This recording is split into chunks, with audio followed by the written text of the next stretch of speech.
Welcome to the Slop Temple. We pray this video helps. You begin by checking your capacity and naming it out loud. You are allowed limits.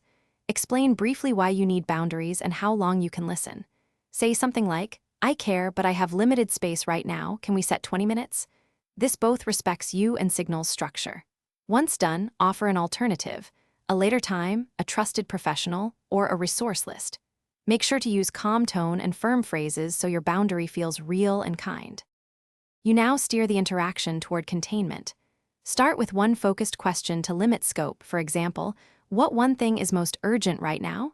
Then paraphrase the core feelings you hear so the person feels acknowledged without reopening everything.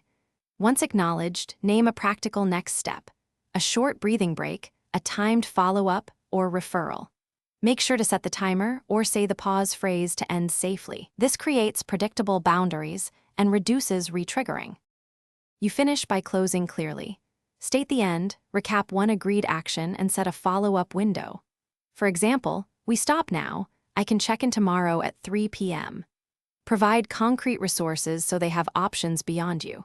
If the person ignores the boundary or becomes intense, pause the interaction immediately and seek support. Text someone, step away, or call emergency services if needed. Make sure to debrief yourself afterwards and restore your emotional energy. Thanks for watching. Consider subscribing if we helped you.